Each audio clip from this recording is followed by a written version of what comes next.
Praise the lord. प्रभू येशू ख्रिस्ताच्या सामर्थ्यशाली नावामध्ये पुन्हा एकदा तुम्हा सर्वांना सलाम आणि खूप खूप तुम्हा सर्वांचे आभार मानतो.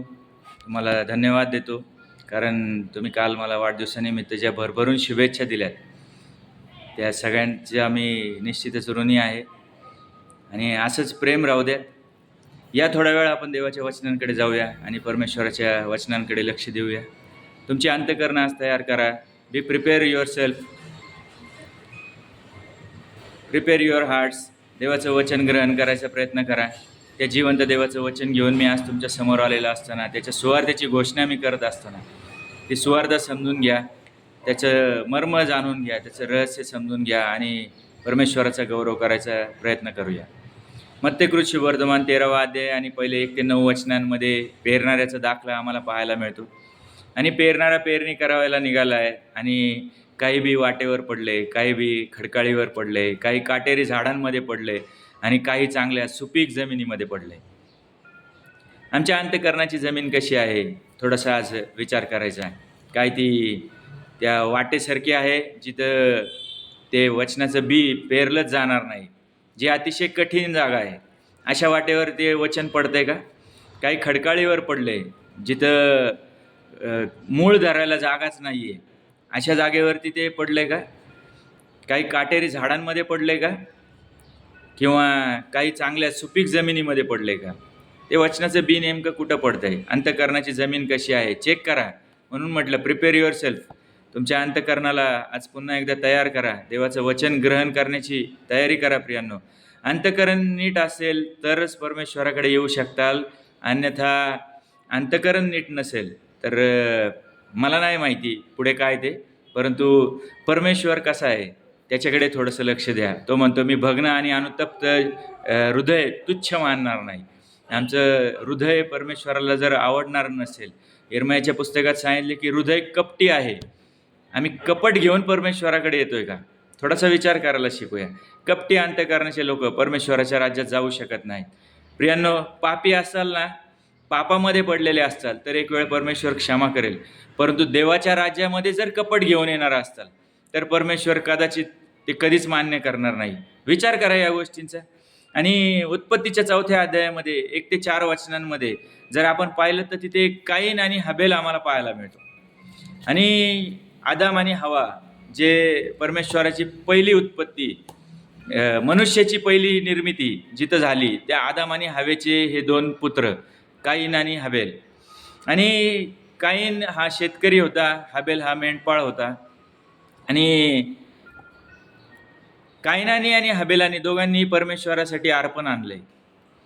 काईनाने त्याच्या शेतातला उपज घेऊन आलाय आणि हबेल त्याच्या मेंढरांमधलं, तो मेंढपाळ होता आणि त्याच्या मेंढरांमधलं एक चांगलं धष्टपुष्ट प्रथम जन्मलेलं असं फळ म्हणून, अर्पण म्हणून तो परमेश्वराकडे घेऊन आलाय. पण परमेश्वराने फक्त हबेलाचंच अर्पण मान्य केलं आणि काईनाचं अर्पण परमेश्वराने मान्य केलं नाही, असं बायबल आम्हाला सांगतं. काय बरं घडलं असेल नेमकं? काय परमेश्वराला आवडलं नाही? विचार करा थोडासा. परमेश्वराने हबेलाचं अर्पण मान्य केलं, परंतु कायनाचं अर्पण त्याने नाकारलं. हबेलाने एक मेंढरू आणलं आणि ते मेंढरू अर्पण केलं, म्हणजे त्याला कापलं असेल, त्या परमेश्वराच्या वेदीवरती त्याचं अर्पण चढवलं असेल आणि त्याने सांडलेल्या त्या रक्ताच्या द्वारे ती क्षमा तिथे त्याला मिळाली असेल किंवा ते अर्पण परमेश्वराला मान्य झालं असेल. परंतु काईन हा शेतकरी होता आणि त्यांनी काय केलं, त्याच्या शेतामध्ये उगवलं गेलेलं उत्पन्न त्याने जे निर्माण केलं असेल त्या शेतातून, त्याच्यातलं त्यांनी बरंचसं काय घेऊन आला असेल. 4-5 झाडांचे फ्रुट्स असतील, कणसं असतील, ज्वारीची कणसं, मक्याची कणसं, असं काही तो घेऊन आला असेल. आणि ही विविधता कदाचित परमेश्वराला आवडली नसेल. अनेक प्रकारची विविधता तो घेऊन आला. बागेतली विविधता त्याला म्हटलं गेले. आणि अनेक प्रकारचं अर्पण कदाचित परमेश्वराला आवडलं नसेल. जर तुम्ही गणनाच्या पुस्तकात गेलात तर तिथे तुम्हाला पाहायला मिळेल की बायबल असं स्पष्ट आम्हाला सांगतं की रक्ताच्या द्वारेच पापक्षमा आहे. रक्त सांडल्या वाचून पापक्षमा होत नाही. आणि मग पापांच्या क्षमेसाठी काय हवंय? रक्ताची गरज आहे. आणि प्रियांनो, या कायनाचं अर्पण परमेश्वरांनी मान्य केलेलं नाही आणि फक्त हाबेलाचं अर्पण मान्य केलं. त्याच्याही पुढे जर पहिल्या योहानाच्या पुस्तकात तुम्ही गेलात आणि 3रा अध्याय आणि 12वं वचन जर पाहिलं तर तुम्हाला तिथे पाहायला मिळेल की परमेश्वराचं वचन तिथं आम्हाला काय सांगतं. मी तुम्हाला वाचून दाखवतो. पहिले योहानाचं पत्र आणि 3रा अध्याय 12वं वचन. त्याच्यात असं म्हटलंय, काईन त्या दुष्टाचा होता व त्याने आपल्या बंधूचा वध केला, त्याच्यासारखे आपण नसावे. त्याने त्याचा वध कशासाठी केला? कारण काईनाची कृत्ये दुष्ट होती आणि त्याच्या बंधूची नीतीची होती. काय घेऊन आला होता काईन नेमकं परमेश्वराकडे? त्याचं अंतकरण दुष्टाचं होतं असं बायबल आम्हाला सांगतं. आणि म्हणूनच मी सुरुवातीलाच तुम्हाला सांगितलं की आमचं अंतकरण कसं आहे, आमच्या अंतकरणाची जमीन कशी आहे. त्या वाटेसारखी आहे, त्या खडकाळीसारखी आहे, त्या काटेरी झाडांसारखी आहे की सुपीक जमिनीसारखी आहे? वचनाचं बी नेमकं कुठं पेरलं जात आहे? आम्हाला थोडासा विचार करायचा. काईन त्या दुष्टाचा होता असं सांगितलंय. आम्ही पण जर दुष्ट प्रवृत्तीचे लोक असू तर कदाचित आम्ही किती येशू येशू केलं तरी परमेश्वर आम्हाला क्षमा करणार नाही. पण जर आमचं अंतकरण जर चांगलं असेल आणि कदाचित आम्ही चुकून पापामध्ये पडत असू, दावीद देखील पापामध्ये पडला परंतु परमेश्वराने त्याला क्षमा केली. मोशे देखील पापामध्ये पडला, परमेश्वराने त्यालाही क्षमा केली. आम्ही पाहतो परमेश्वर क्षमेचा परमेश्वर आहे. परंतु जर अंतकरणच दुष्ट असेल तर ते दुष्ट अंतकरण घेऊन आम्ही परमेश्वराच्या स्वर्गीय राज्यात त्या अनंतकालिक जीवनामध्ये जाऊ शकत नाही प्रियांनो. आणि म्हणून आम्हाला आज थोडासा विचार करायचा की आम्ही दुष्ट कृत्य करणारे लोक आहोत का? हबेलाची कृत्य नीतिमत्वाची होती असं सांगितलंय. आमची कृत्य नीतिमत्वाची कुठे आहेत का? आणि जर ती नसतील तर आजच पुन्हा एकदा विचार करा. इंग्लिशमध्ये म्हटलंय, do not be like Cain who belong to the evil one and murder his brother. त्याने त्याच्या भावाचा, ज्यावेळेला हबेलाचं अर्पण परमेश्वराने मान्य केलंय आणि कायनाचं अर्पण परमेश्वराने नाकारलं, त्यावेळेला त्या कायनाला राग आला आणि त्या रागाच्या पोटी त्या हबेलाचा या कायनाने खून केलेला आम्हाला पाहायला मिळतं. मग अशा प्रकारचं दुष्टकृत्य केल्यानंतरही परमेश्वराने कायनाच्या सुरक्षिततेची जबाबदारी घेतलेली आम्हाला पाहायला मिळतं. प्रियांनो, तो देव प्रेमळ आहे, अतिशय प्रेमळ, अतिशय प्रीती करणारा तो परमेश्वर. त्यांनी हबेलाला रागाच्या भरात त्याने त्याचा खून केला, मर्डर केला, परंतु तरी परमेश्वराने त्याला क्षमाच केलेली आम्हाला पाहायला मिळतं. पण तसं दुष्ट अंतकरण घेऊन जगायची परमेश्वर आम्हाला मान्यता देत नाही. दुष्ट अंतकरणाचे लोक स्वर्गीय राज्यात जाणार नाहीत असं बायबल आम्हाला स्पष्ट सांगतं. त्या काळात ते कदाचित आदाम आणि हवेची पहिली उत्पत्ती असतील आणि म्हणून परमेश्वराने त्यांना पुन्हा एक संधी दिली असेल, त्या कायनाला पुन्हा एकदा संधी दिली असेल. तशीच संधी आजही तो प्रभू येशू ख्रिस्त तुम्हाला आणि मला देतो. बायबल आम्हाला असं सांगते की तो धीराने वाट पाहत आहे. आज तरी पश्चाताप करतील, उद्या तरी पश्चाताप करतील. प्रियांनो, मागच्या रविवारी सांगितलं त्याप्रमाणे पश्चाताप करा, कारण स्वर्गाचं राज्य जवळ आलेलं आहे. प्रभू येशू ख्रिस्त या जगामध्ये तुम्हाला आणि मला जीवन आणि विपुल जीवन देण्यासाठी आला. योहान 10:10 मध्ये असं सांगितलंय, चोर येतो तो केवळ चोरी, घात आणि नाश करायला येतो, परंतु प्रभू येशू ख्रिस्त म्हणतो मी जीवन आणि विपुल जीवन देण्यासाठी आलो. आम्ही त्या जीवनाकडे लक्ष देत आहोत का? आम्हाला थोडासा आज विचार करायचा. आम्हाला अंतकरणातली दुष्टता दूर करायची. आमच्यामध्ये चाहडी, निंदा, लबाडी, द्वेषाने भरलेलं अंतकरण, एकमेकांबद्दल सतत वाईट बोलत राहणं, एकमेकांची घृणा करणं, मत्सर करणं, बाहेर पडा प्रियांनो याच्यातून. तुम्ही तुमचं अंतकरण त्या द्वेषाने भरून टाकलंय, त्या निंदेने, त्या चहाडीने, त्या लबाडीने, त्या घृणेने तुमचं अंतकरण तुम्ही भरून टाकलेलं असेल तर त्या अंतकरणामध्ये प्रभू येशू ख्रिस्त कधीच येऊ शकणार नाही. आणि मग अशा प्रकारचं अंतकरण घेऊन कोणीच स्वर्गाच्या राज्यात जाऊ शकत नाही.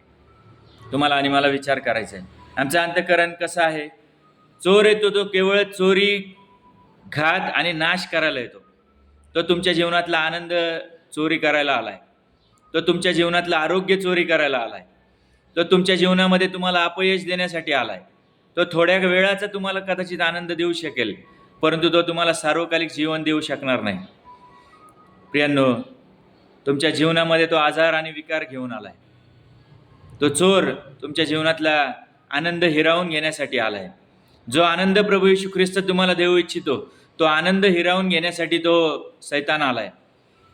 परंतु आम्ही जर त्या सैतानाला नाकारलं, त्याला जर आम्ही आमच्यामधून हाकलून लावलं, तर निश्चितच तो प्रभू येशू ख्रिस्ताचा आनंद पुन्हा एकदा आमच्या जीवनामध्ये आम्हाला प्राप्त होऊ शकतो. पण त्यासाठी आम्हाला आमचं अंतःकरण नीट करावं लागेल. अंतःकरणामध्ये राग, द्वेष, मत्सर, निंदा, चाडी, लबाडी, सगळ्या प्रकारची व्यसनं, सगळ्या प्रकारचा वाईटपणा घेऊन जर आम्ही जगायचा प्रयत्न केला, तर आम्ही स्वर्गाच्या राज्यात निश्चितच जाऊ शकणार नाही. आणि म्हणून आज पुन्हा एकदा मी तुम्हाला आवाहन करतो, पुन्हा एकदा मी तुम्हाला प्रभू येशू ख्रिस्ताविषयी सांगतो की तो प्रभू येशू ख्रिस्त या जगामध्ये फक्त याचसाठी आला की तुम्हाला आणि मला पापांमधून बाहेर निघता यावं, तुम्हाला आणि मला क्षमा मिळावी, तुम्हाला आणि मला सार्वकालिक जीवनामध्ये जाता यावं, म्हणून प्रभू येशू ख्रिस्त या जगामध्ये आला. देवाने जगावरती एवढी प्रीती केली की त्याने आपला एकुलता एक पुत्र दिलाय, अशासाठी की जो कोणी त्याच्यावर विश्वास ठेवतो त्याचा नाश होऊ नये, तर त्याला सार्वकालिक जीवन प्राप्त व्हावं. आणि ते सार्वकालिक जीवन प्राप्त करून घेण्यासाठी तुमच्या आणि माझ्या मनाची, अंतःकरणाची आमची तयारी झाली पाहिजे. आम्ही शेवटच्या काळामध्ये जगत आहोत. आमचं अंतःकरण आम्हाला नीट करायची गरज आहे. कदाचित आजपर्यंत ते द्वेषाने भरलेलं असेल, कदाचित आजपर्यंत ते कपटाने भरलेलं असेल, कदाचित आजपर्यंत ते निंदा, चाडी आणि लबाडीने भरलेलं असेल. बदला प्रियांनो, स्वतःला बदलूया.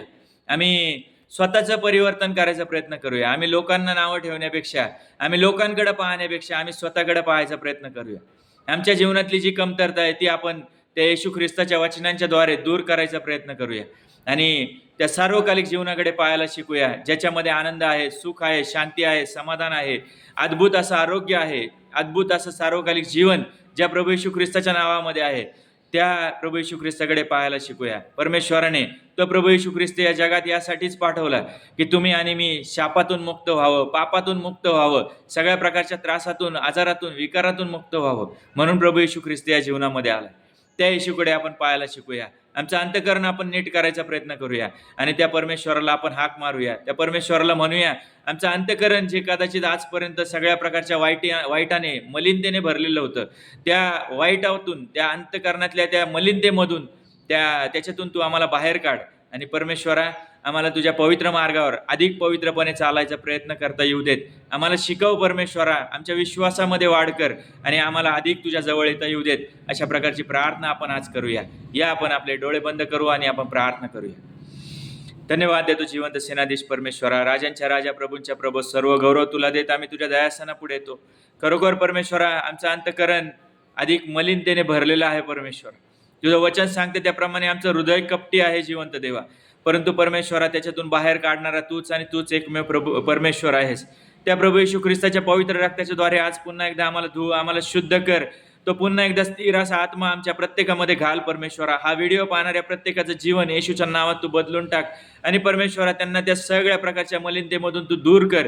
त्या अंतःकरणातली सगळी दुष्टाई त्यांच्यातून तू काढून टाक परमेश्वरा, आणि एक शुद्ध हृदय तू आमच्या प्रत्येकाच्या जीवनामध्ये निर्माण कर परमेश्वरा, जे तुला आवडणारा असेल. ज्याप्रमाणे दावीद तुझ्या मनासारखा होता, त्याप्रमाणे आम्हालाही तुझ्या मनासारखं तू बनव, अशी आम्ही आज तुला विनंती आणि प्रार्थना करतो. परमेश्वरा, आमच्या प्रत्येकाच्या चुकांची, पापांची, अपराधांची तू आम्हाला क्षमा कर आणि माझ्या देवा, येशूच्या रक्ताद्वारे तू आम्हाला स्वच्छ कर, धुवून टाक, अशी नम्रतेची विनंती आणि प्रार्थना आज आम्ही तुझ्याकडे करतो. आमच्या प्रत्येकाचं जीवन तुझ्या पवित्र हातात घे.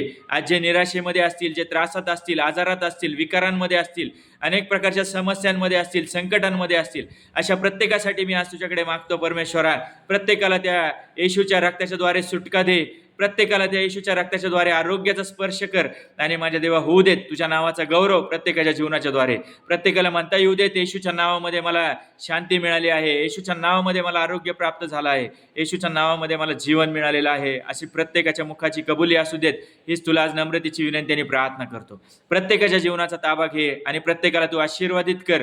हीच नम्रतेची विनंती आणि प्रार्थना आमचा तारणारा प्रभू येशू ख्रिस्त त्याच्या गोड आणि सामर्थ्यवान नावात केली, म्हणून तू ऐकपी दे. आमेन, आमेन. Praise the lord. प्रियांनो, मी हे व्हिडिओज जे बनवत आहे हे मला काहीतरी त्या यूट्यूबमधून मिळावं यासाठी ते करत नाही, तर देवाचं वचन अनेकांपर्यंत पोहोचवता यावं हीच एकमेव भावना त्याच्या पाठीमागे आहे. आणि तोच एक उद्देश घेऊन मी फेसबुकला आणि यूट्यूबला हे व्हिडिओज अपलोड करत आहे. तुम्हाला वाटलं तर तुम्ही कमेंट करू शकता, तुम्ही लाईक करा, सबस्क्राईब करा. माझे व्हिडिओ सातत्याने तुमच्यापर्यंत पोहोचत राहतील आणि देवाचं वचन पोहोचवणं, गाजवणं हाच एक उद्देश या पाठीमागे आहे. तर आवडल्यास नक्की कमेंट करा, आणि नाही आवडलं किंवा तुम्हाला अजून कोणते टॉपिक्स हवे असतील, कशावरती तुम्हाला मार्गदर्शन हवं असेल, तर निश्चित मला कमेंट करून सांगा आणि तुमचा अभिप्राय मला समजू द्या, तुमच्या प्रतिक्रिया मला कळू द्यात, हीच आज तुम्हाला विनंती. चला पुन्हा भेटूया पुढच्या रविवारी पुढच्या व्हिडिओमध्ये. तोपर्यंत काळजी घ्या आणि प्रार्थनेमध्ये राहा. थँक्यू.